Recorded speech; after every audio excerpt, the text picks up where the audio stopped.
Hello, hello. I am Michael's son.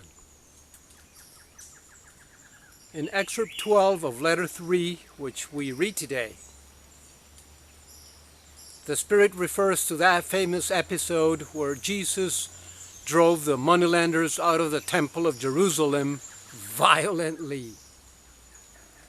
It was after that powerful event that Judas made his mind to betray Jesus.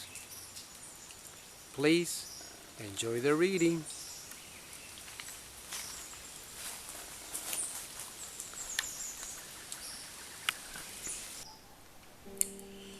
Letter 3, Excerpt 12. Second very unreasonable action of Jesus.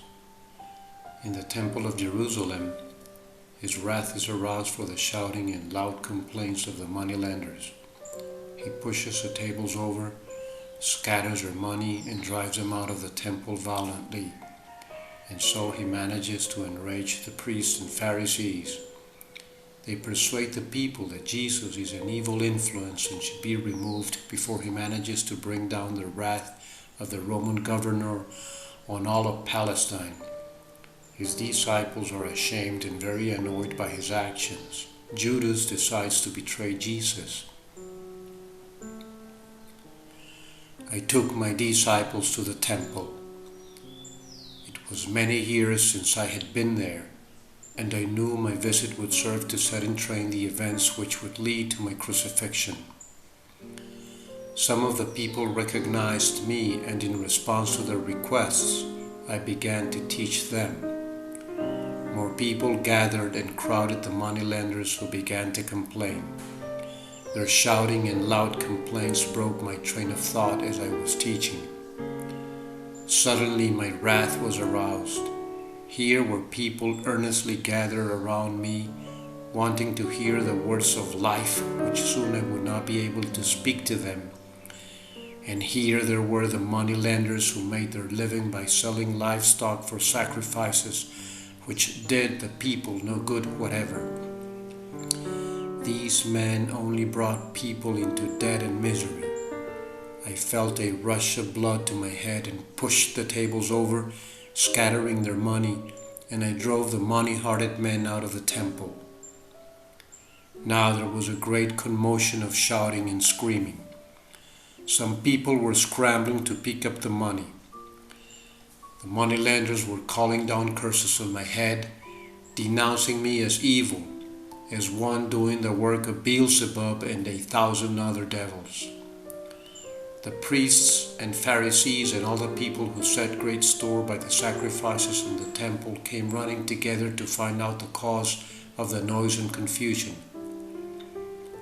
On hearing the moneylenders' story, they were so outraged by my actions, they launched into vociferous condemnation of me and lamentations to impress the priests, each one making louder protests at their neighbors to demonstrate their horror at what I had done. Such a thing had never been seen in the temple before. Even those who had previously listened to me were now disturbed at my willfulness and wondered what kind of man I might be. They were standing close together, watching the proceedings, when they were noticed and approached by the priests and Pharisees, who persuaded them I was trying to destroy all they had believed in, preaching a false god entirely unlike anything they had ever heard about in their synagogues.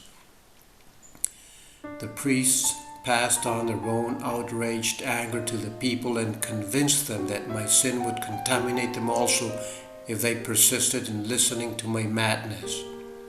Gradually, the people were persuaded I was an evil influence and should be removed before I could disrupt the peace of the country and bring down the wrath of the Roman governor on the entire country of Palestine. My disciples, ashamed of what I had done, quietly left the scene and hid amongst the alleys some way from the temple. When they returned to me later, they clearly showed they were also sorely tried by my actions.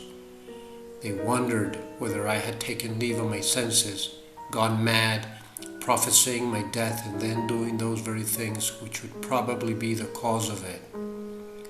It was at that time that Judas, who had never fully shed his Jewish beliefs, began to doubt whether I was a Messiah after all.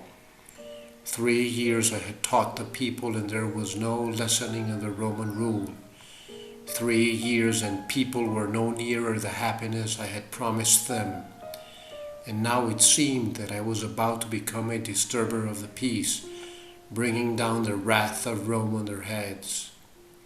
He heard that the Jewish high priest wanted to get rid of me, and so he offered his services to identify my person when required to do so.